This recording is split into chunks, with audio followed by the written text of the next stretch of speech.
למעלות, סעינה להרים, מאין יבוא עזרי, עזרי מעימד. Shalom Abracha, bonjour, que le bon Dieu vous protège. Voilà, nous sommes toujours avec la djellaba, confinés. Les portes sont ouvertes, je peux sortir, mais j'ai pas envie. Je me suis habitué à la maison. Voilà. Parfois j'aide ma femme. Elle peut pas m'aider parce que elle est très occupée. Mais Baruch Hashem, je réussis. Je comprends mieux Hashem. Je m'ennuie pas. Mais bien sûr, est-ce que maintenant, ça fait 3 mois maintenant que je suis confiné, est-ce que je vais reprendre des avions si tout va bien? Je ne sais pas. Je me suis tellement habitué à la maison, je me suis tellement habitué avec mon zoom, avec tous les cours que je fais, et je me suis habitué à étudier, et à répondre au téléphone, et faire mon travail de la maison. C'est pas mal. Avant, je comprenais pas mon père, comment il est resté 40 ans chez lui. Bon, au départ, c'est dur, lorsque on a commencé à passer des semaines et Pessah à la maison seul. Au fur et à mesure, on s'habitue. Vous voulez que je raconte une histoire? J'avais besoin de... Vous savez que chaque matin, je fais l'abdika, j'examine mon diabète chaque matin. Chaque matin, comme d'habitude, je le fais 1 fois par jour, 2 fois par jour, j'examine. Et je vous ai déjà raconté l'histoire. Ça, c'est le stylo avec quoi je me pique. Mes amis, beaucoup de fois lorsque je me pique, je me demande, lorsqu'il y a une goutte de sang qu'elle sort, je l'analyse et après je vois combien j'ai. 1 gramme, moins d'1 gramme, plus d'1 gramme. Est-ce que mon diabète est monté, mon diabète est descendu? Et j'ai compris que depuis que je marche 1 quart d'heure, 20 minutes, 1 demi-heure, autour de la maison, autour de la table. Voilà, autour de la table. Voilà, je tourne autour de la table. C'est pas la peine de faire du jogging, sortir dehors, mais je tourne. Et puis, après, j'examine mes mains et je vois que mon diabète, il est stable. Et j'ai commencé à réfléchir. Il y a beaucoup de gens qui ont un fort diabète. Parce qu'ils ne font pas attention. Ils ne marchent pas. Et ils mangent n'importe quoi. Ils ne font pas attention à leur santé.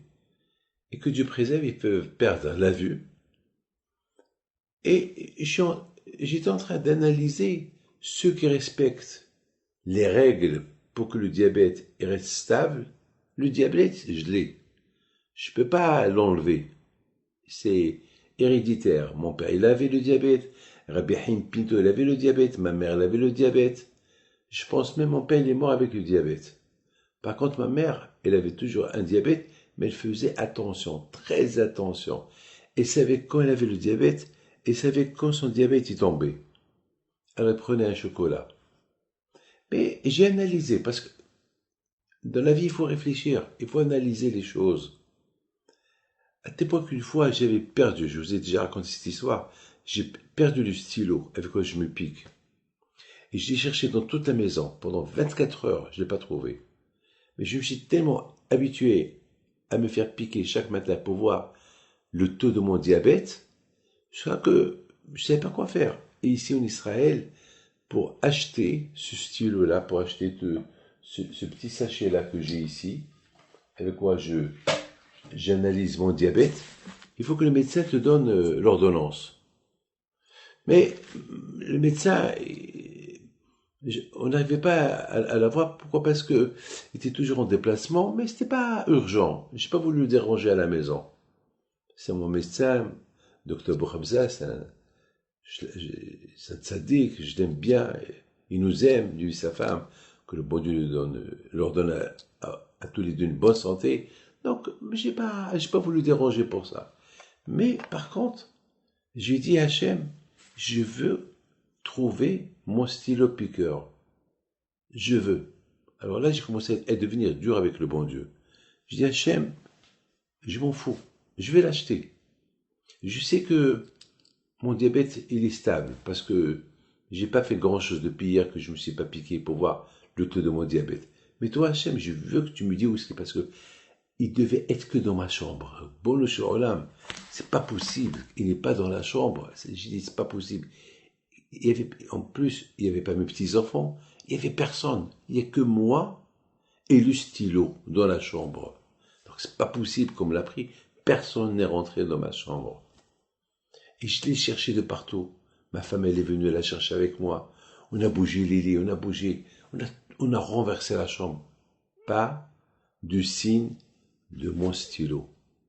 Je dis, Hachem, tu es obligé. Fais ce que tu veux.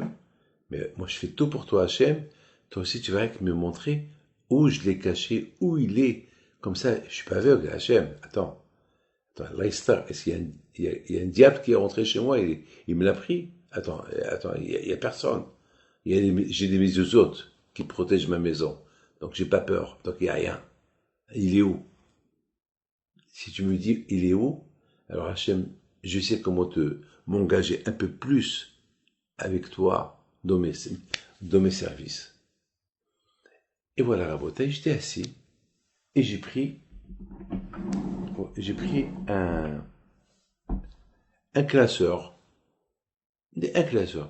Ce classeur que j'ai vérifié des milliers de fois. Je dis des milliers de fois, mais ça veut dire non stop. Même ma femme, elle l'a vérifié. Alors, j'ai pris ce classeur, je l'ai ouvert. Alors qu'on l'a ouvert des milliers, des centaines de fois.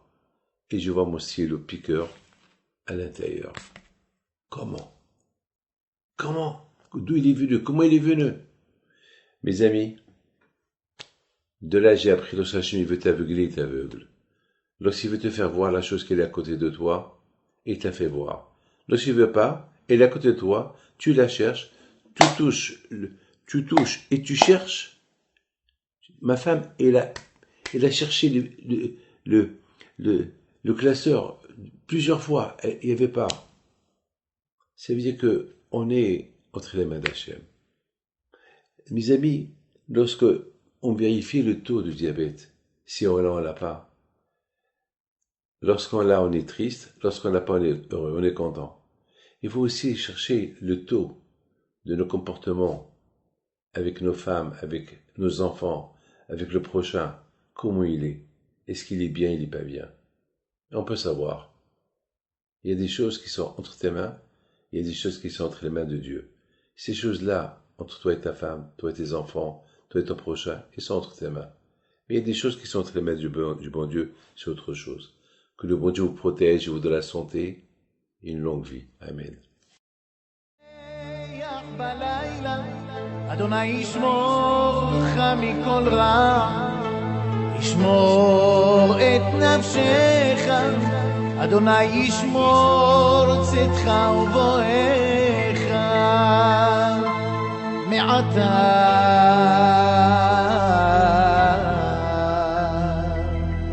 ועד עולם.